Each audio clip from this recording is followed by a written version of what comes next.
Complete Control Radio with Joe Sib. Complete Control Radio in the studio tonight. My two good friends, Charlie and Christian of Black President. Hello. Welcome. How are you? Yep. You guys got to be stoked with the outcome of the election. Sure. Yeah. Absolutely. I mean, I got to ask you guys because, you know, people ask me, Black President, does it have anything to do with Barack?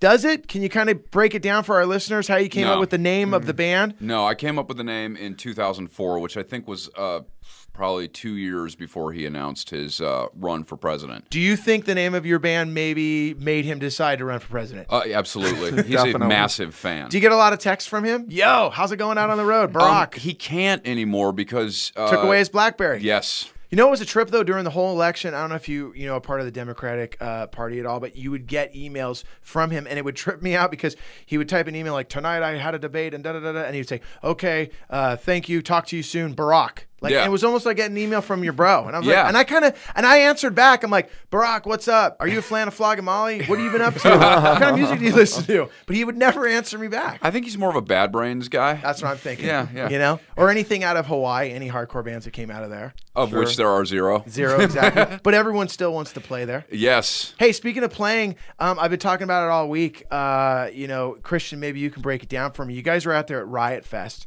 Yes. You had the Mighty Mighty Boss Tones playing. You had the Casualties playing. And let's talk about your set for 1 second. Your bass player, who's not here, is he out of it still from this accident that happened? Because your bass player literally knocked himself out with his bass. He did at the first show. Can you fill me in on how that happened? Well, I don't know. I was just singing, and and I kind of heard like a ooh, and I turned around and looked, and I mean, he was laying on the floor, and I thought he was trying to do like some cool like rock move or something. I was like, "What are you doing?" And then I just saw blood started just pouring out of his head, gushing out of his head. And I checked out the footage on punknews.org this past weekend. You can probably still go there. It's an interview with the founder of Riot Fest, and it has great footage on there. And it was something that CBS showed out there. Yeah, has you guys on it, the Boss Tones, the Casualties, a bunch of bands on there. Leftover Crack. Yeah, Tell me played the best show I've ever seen them play. By the way, they were unbelievable. I've actually had the guitar player on the show before. Yeah, great guy. They're a great band. Tell me a little bit about of some of the other bands that played out there. Any other high points of Riot Fest for you guys? The whole thing. Valiant Thor. We did 2 shows with them out there, and they're unbelievable. Great live band. Really political, but not in a traditional way at all. Political as Vikings from Mars can get. Yeah, isn't it Valiant actually says he's from another planet, right? Yeah, exactly. I believe him. Yeah, exactly. I don't know what planet it's from. We've had him on the show a few times. Yeah, no, they're a great band. The whole thing, I mean, we flew out there and we played that night this small bar show.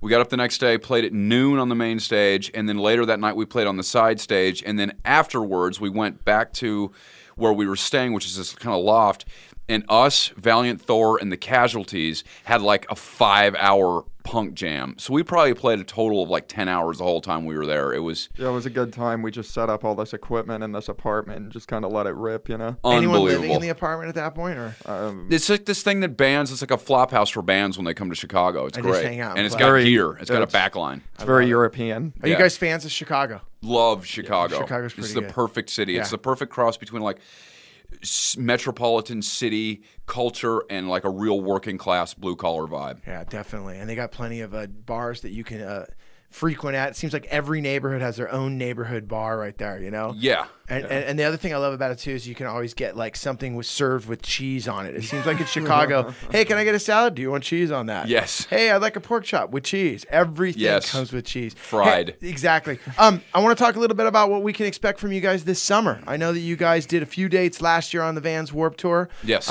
What's the plan for the summer? What's the plan for 2009 at the beginning part? I know you guys are going to be doing some dates actually with your other band, Charlie, Goldfinger.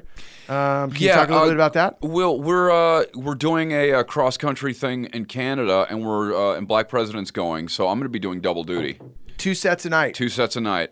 And any extra training going into that before you hit the stage? Oh yeah. I'm going in with who is the ice skater that busted the other chick's knee? I don't know. I just know Tanya Harding. Tanya Harding. My mother-in-law was just on a plane with her.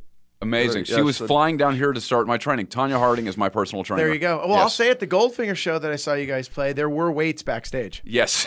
There were weights? Yes. I saw you guys getting ready to play. What's Goldfinger? How did it all work out with Goldfinger saying Black President's got to come on the tour? Fans, like, how'd that all happen? Well, it's hard juggling two bands. I mean, when you started this label, you were in a band and Juggling. the whole thing. It's just basically both bands are really cool about my schedule and are willing to do whatever they can. That's cool. To make it work with both bands and support my drug habit.